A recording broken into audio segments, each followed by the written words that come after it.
भारतीय अंतरिक्ष यात्री ग्रुप कैप्टन शुभांशु शुक्ला ने 18 दिन की अपनी ऐतिहासिक अंतर्राष्ट्रीय अंतरिक्ष स्टेशन यात्रा पूरी की और धरती पर लौट आए। यह उनकी पहली अंतरिक्ष यात्रा थी जो एक्सियोम मिशन 4 का हिस्सा थी। अपनी यात्रा के दौरान उन्होंने न केवल वैज्ञानिक प्रयोग किए बल्कि भारत के अंतरिक्ष कार्यक्रम के लिए अनुभव भी जुटाए। आपको बता दूं कि एक्सियोम 4 मिशन ने 25 जून को फ्लोरिडा से अंतरिक्ष यात्रा शुरू की थी और 26 जून को अंतर्राष्ट्रीय अंतरिक्ष स्टेशन ISS पर पहुंचे थे। शुभांशु शुक्ला के लिए यह यात्रा ऐतिहासिक रही।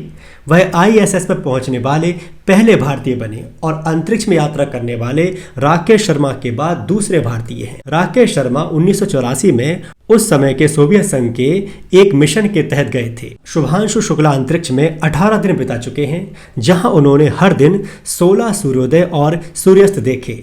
क्योंकि ISS पृथ्वी से करीब 400 किलोमीटर ऊपर की कक्षा में 28,000 किलोमीटर प्रति घंटे की रफ्तार से घूमता है। भारतीय अंतरिक्ष अनुसंधान संगठन इसरो ने शुक्ला की ISS यात्रा के लिए लगभग 550 करोड़ रुपए खर्च किए। इस मिशन का अनुभव इसरो को 2027 में शुरू होने वाले अपने मानव अंतरिक्ष मिशन गगनयान की योजना में मदद करेगा।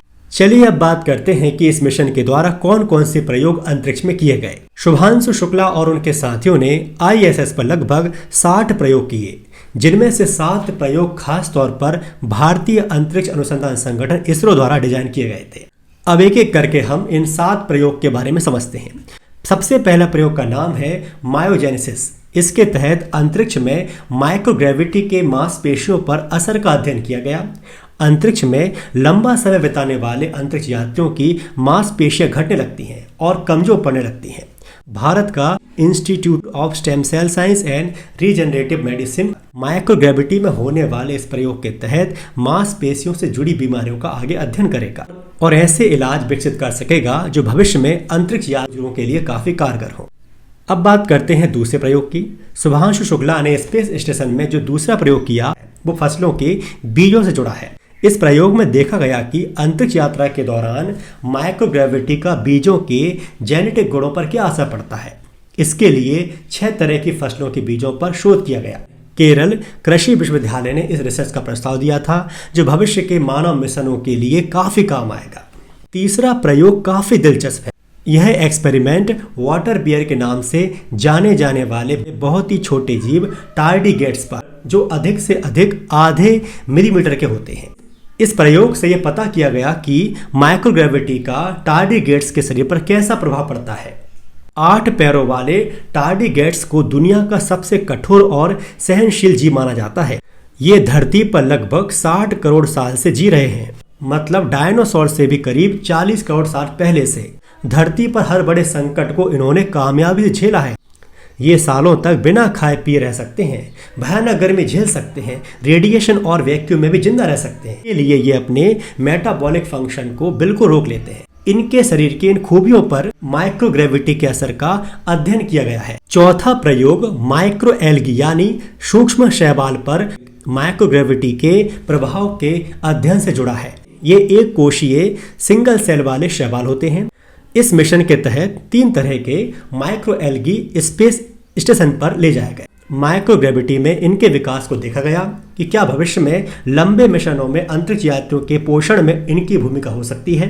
पौधों की तरह ये प्रकाश संश्लेषण से ऑक्सीजन बनाते हैं और कार्बन डाइऑक्साइड को अवशोषित करते हैं। अंतरिक्ष में माइक्रोग्रेविटी में ऑक्सीजन रिसाइकलिंग में इनकी भूमिका पर शोध किया गया। अब बात करते हैं 5वें प्रयोग की। ISS में शुभांशु शुक्ला ने मूंग और मेथी के बीज भी उगाए। इस दौरान माइक्रोग्रेविटी में बीजों के अंकुरण की प्रक्रिया का अध्ययन किया गया। इसके आधार पर देखा जा रहा है कि इन्हें कैसे भविष्य की आवश्यकता के लिए अंतरिक्ष में उगाया जा सकेगा। इन बीजों से उगे पौधों को धरती पर भी कई चक्रों में आगे उगाया जाएगा, यानी उनसे निकले बीजों को अंकुरित कर नए पौधे तैयार किए जाएंगे। ये समझा जाएगा कि उन बीजों के जेनेटिक्स और माइक्रोबियल लोड पर क्या असर पड़ा है। इसके अलावा मूंग और मेथी के बीजों की पोषण क्षमता में आए बदलाव का भी अध्ययन चल रहा है। शुभांशु शुक्ला का 6ठा प्रयोग स्पेस स्टेशन में बैक्टीरिया की 2 किस्मों पर शोध से जुड़ा है। इन बैक्टीरिया को साइनोबैक्टीरिया कहा जाता है, जिसे आम भाषा में ब्लू ग्रीन एल्गी भी कहा जाता है। ये फोटोसिंथेसिस में सक्षम हैं, यानी प्रकाश और ऑक्सीजन के इस्तेमाल से अपना खाना बनाते हैं और कार्बन डाइऑक्साइड छोड़ते हैं। इस प्रयोग में समझा गया कि माइक्रोग्रेविटी का साइनोबैक्टीरिया पर कैसा असर पड़ता है, उसकी जैव रासायनिक यानी बायोकेमिकल प्रक्रियाओं में किस तरह के बदलाव आते हैं। भविष्य में लंबे अंतरिक्ष मिशनों में इंसान के जीने लायक परिस्थिति बनाने के लिए ये प्रयोग भी काफी अहम है। शुभांशु शुक्ला और उनकी टीम ने जो 7वां प्रयोग किया उसमें ये देखा गया कि अंतरिक्ष में माइक्रोग्रेविटी की कंडीशंस में कंप्यूटर स्क्रीन का आंखों पर कैसा असर पड़ता है। आंखों के मूवमेंट और उनकी एक चीज पर ध्यान लगाने की क्षमता का अध्ययन किया गया। अंतरिक्ष यात्रियों को अपने काम के सिलसिले में कंप्यूटर स्क्रीन का काफी इस्तेमाल करना होता है, जो उनके अंदर स्ट्रेस को बढ़ाता है। इस प्रयोग में इन सब का अध्ययन किया गया। कुल मिलाकर ये सभी प्रयोग भविष्य में होने वाली अंतरिक्ष यात्राओं के लिए लाभदायक साबित होंगे और मुख्य रूप से भारत के आगामी गगनयान को इस मिशन से बहुत फायदा मिलने वाला है।